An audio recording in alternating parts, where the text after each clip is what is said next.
Josué.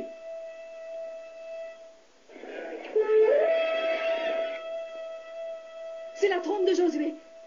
Tous les hommes à l'entrée du camp, prenez les chariots, formez une barrière.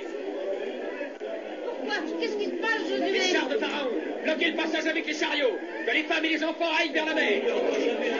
Apportez des pelles et des pioches. Écoutez-moi, écoutez-moi.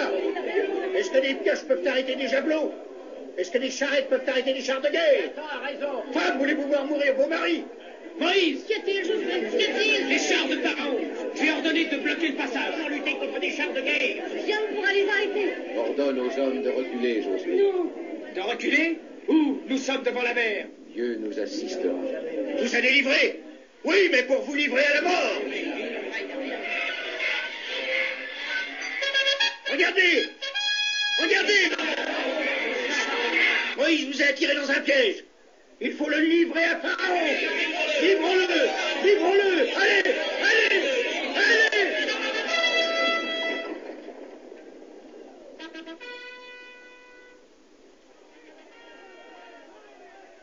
Leur Dieu est un bien piètre général. Il n'a même pas prévu de retraite.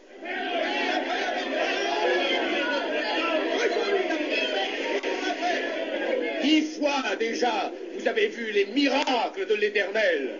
Et pourtant, vous manquez encore de confiance. C'est un faux prophète qui vous livre à la mort. Écoutez, Moïse. Dieu parle par sa voix. En avant!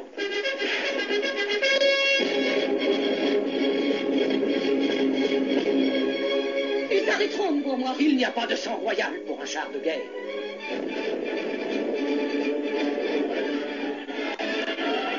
L'Égypte manquait-elle de sépulcres que tu nous as emmenés pour mourir au désert? Pourquoi faut-il mourir? Ne craignez rien. Et regardez comment l'Éternel va nous sauver en ce jour.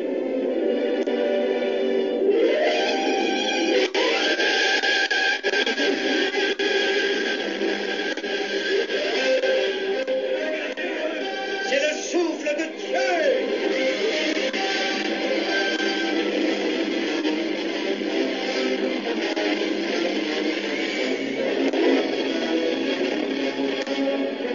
Traversez. Non, grand souverain, tu ne peux traverser le feu de leur Dieu.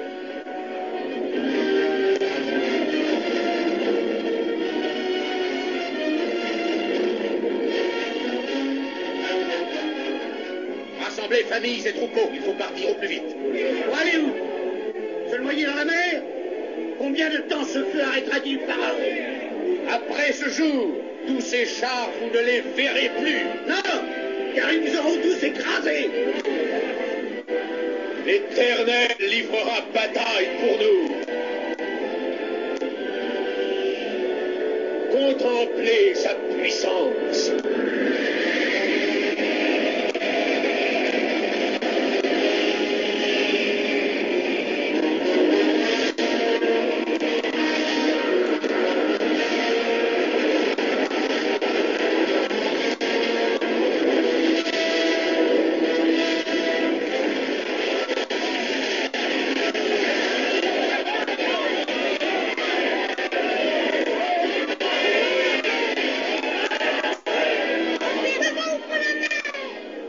Dieu ouvre la mer avec la puissance de son souffle.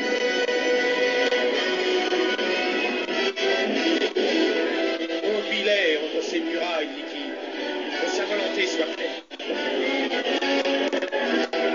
Il faut maintenant les eaux devant eux. Il nous barre le chemin avec son feu. Quittons cet endroit maudit. L'homme ne peut combattre un Dieu. Mieux vaut mourir bravement devant un Dieu que vivre lâchement. Gloire à Dieu et en avant!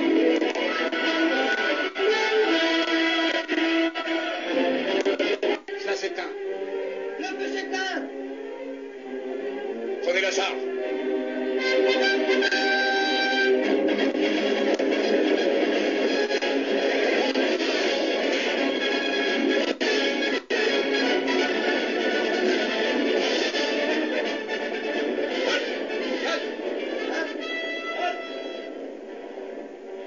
C'est un travail pour un boucher, non pour un pharaon. Exterminez-les. Mais je veux que Moïse soit pris vivant. Lance en point. Chargez!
Qui ose braver la puissance de Dieu?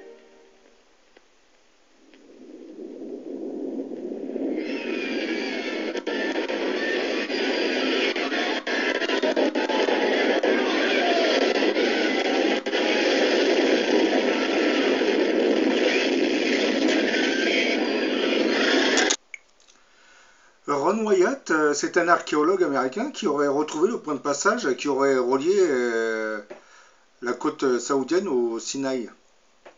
Sous l'impulsion de Dieu, Moïse aurait ouvert la mer en deux à ce point de passage. Et avant de la traverser, les Hébreux avaient campé sur la plage de Nouéba. C'est ce que vous voyez dans la vidéo, c'est un peu ça la plage de Nouéba. La noyade de toute l'armée égyptienne dans la mer Rouge n'était pas simplement un récit lointain ou un événement insignifiant. Les trouvailles de plongeurs confirmeraient que cette manifestation avait bien eu lieu. Au fil des années, de nombreux plongeurs auraient fouillé le golfe de Suez dans le but de vérifier la véracité du récit biblique de l'Exode.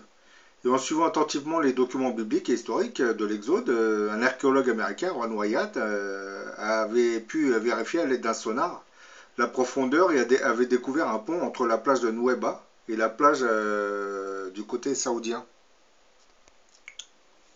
Ben là, vous voyez les deux points de passage. Hein. Elle est là, la route. La mer aura été ouverte à ce niveau.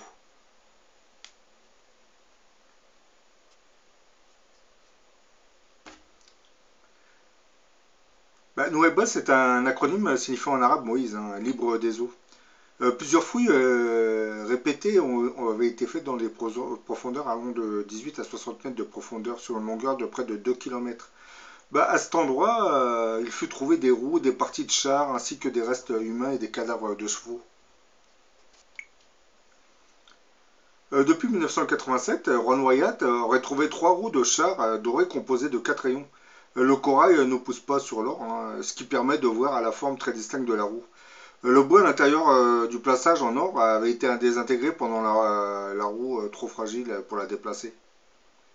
Selon le récit biblique, les chars de Pharaon avaient essayé de poursuivre 2 à 3 millions de personnes qui avaient pu traverser la mer. C'est ce que vous avez vu dans l'extrait. Hein. Bah, vous voyez, c'est un peu ça les fameuses roues qui ont été découvertes dans ce secteur.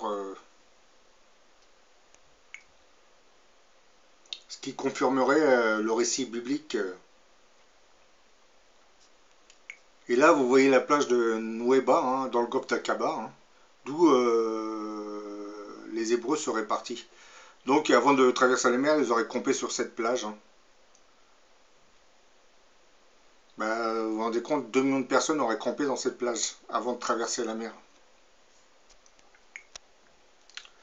Bah, une roue de char incrustée dans du corail filmée au large de la côte saoudienne avait des similitudes avec les roues de char trouvées dans la tombe de Toutankhamon. Les fouilles avaient permis de trouver une roue de char et son essieu couvert de corail. Et la Bible disait, il ôta les roues de leur char et en rendit la marche difficile. Bah là dans la vidéo, vous voyez, hein, c'est cette roue qui est couverte de corail, hein, une roue de char égyptien. Bah dans le passage de l'Exode, on raconte cet épisode où Moïse ouvrit la mer ce qui avait permis aux Hébreux de fuir les chars de Pharaon. Bah, je vais vous citer quelques versets, hein. Je ne vais pas tout vous citer, mais vous allez comprendre ce qu'on y dit. Exode chapitre 14. On annonça au roi d'Égypte que le peuple avait pris la fuite, alors le cœur de Pharaon et celui de ses serviteurs furent changés à l'égard du peuple. Ils dirent, qu'avons-nous fait en laissant aller Israël, dont nous n'aurons plus les services? Et Pharaon attela son char et il prit son peuple avec lui. Il prit 600 chars d'élite et tous les chars de l'Égypte. Il y avait sur tous des combattants. L'Éternel endurcit le cœur de Pharaon, roi d'Égypte, et Pharaon poursuivit les enfants d'Israël. Les Égyptiens les poursuivirent, et tous les chevaux, les chars de Pharaon, ses cavaliers et son armée, les atteignirent campés près de la mer, vers Fi-Hahiroth, vis-à-vis de Baal-Tsephon. Bah, c'est au niveau de cette plage dont je vous ai parlé tout à l'heure. Hein. Les Hébreux se seraient réfugiés dans cette grande plage avant de traverser la mer. Pharaon approchait, les enfants d'Israël levèrent les yeux, et voici, les Égyptiens étaient en marche derrière eux. Et les enfants d'Israël eurent une grande frayeur et crièrent à l'Éternel. Ils dirent, ô Moïse, n'y avait-il pas des sépulcres en Égypte sans qu'il fût besoin de nous mener mourir au désert? Que nous as-tu fait en nous faisant sortir d'Égypte? N'est-ce pas là ce que nous te disions en Égypte? Laisse-nous servir les Égyptiens, car nous aimons mieux servir les Égyptiens que de mourir au désert. Moïse répondit au peuple, ne craignez rien, restez en place et regardez la délivrance que l'Éternel va vous accorder en ce jour. Car les Égyptiens que vous voyez aujourd'hui, vous ne les verrez plus, jamais. L'Éternel combattra pour vous et vous garderez le silence. L'Éternel dit à Moïse, pourquoi ces cris? Parle aux enfants d'Israël et qu'ils marchent. Toi, lève ta verge, étends ta main sur la mer et fends-la. Et les enfants d'Israël entreront au milieu de la mer à sec. Et moi, je vais endurcir le cœur des Égyptiens pour qu'ils y entrent après eux, et Pharaon et toute son armée, ses chars et ses cavaliers feront éclater ma gloire. Et les Égyptiens sauront que je suis l'Éternel quand Pharaon, ses chars et ses cavaliers auront fait éclater ma gloire. L'ange de Dieu qui allait devant le camp d'Israël partit et alla derrière eux. Et la colonne de nuée qui les précéda partit et se tint derrière eux. Elle se plaça entre le camp des Égyptiens et le camp d'Israël. Cette nuée était ténébreuse d'un côté et de l'autre, elle éclairait la nuit. Et les deux camps n'approchèrent point l'un de l'autre pendant toute la nuit.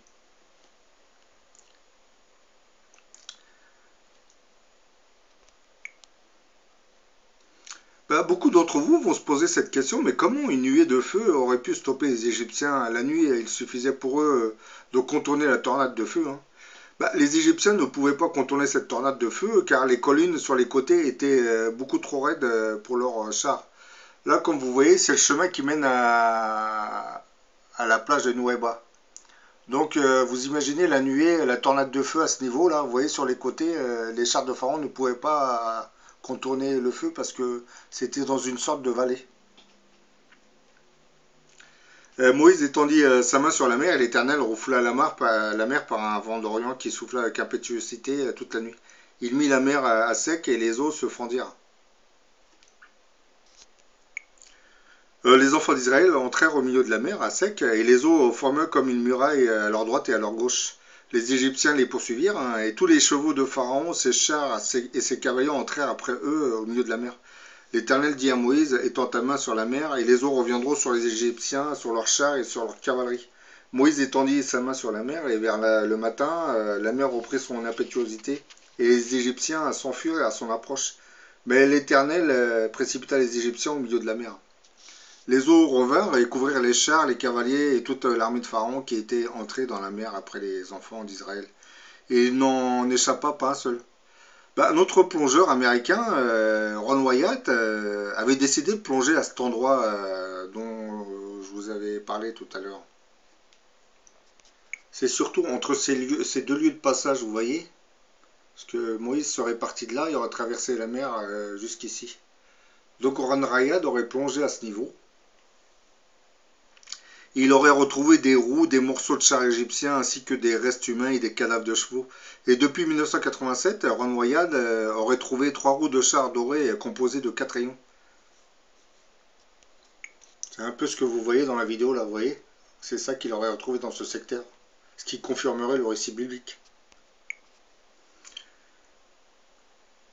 Ron Wyatt aurait entre autres découvert 2 piliers que le roi Salomon aurait mis sur les 2 plages afin de commémorer la traversée de la mer Rouge. Vous aviez un pilier qui était installé à ce niveau, vous voyez, et puis un autre pilier qui était installé à ce niveau. Lors de sa première visite à la plage de Nueva en 1978, Ron Wyatt trouva couchée dans l'eau une colonne de style phénicien, mais les inscriptions qu'elle contenait avaient été érodées par l'eau. Et en 1995, fut découverte en face sur la côte saoudienne une autre colonne de granit identique à la première. Sur celle-ci, les inscriptions étaient restées intactes. Les inscriptions en lettres phéniciennes, l'ancien hébreu, contenaient les mots suivants: Misraïm, Égypte, Salomon, Édom, mort Pharaon, Moïse, et le nom divin indiquant que le roi Salomon avait érigé ces colonnes en souvenir du miracle de la traversée de la mer Rouge. Les autorités saoudiennes ne tolèrent pas les touristes et, craignant peut-être des visiteurs non autorisés, avaient depuis retiré cette colonne et l'avaient remplacée par une stèle à l'endroit où elle se trouvait. Car les souverains saoudiens savaient très bien que cette stèle ne devait pas être déplacée, donc ils ont pris une autre stèle qui ne correspondait pas à l'original et ils l'ont placée au même endroit. Pour quelle raison au même endroit? Parce qu'ils savent que c'est sacré, donc c'est pour le futur. C'était un indicateur.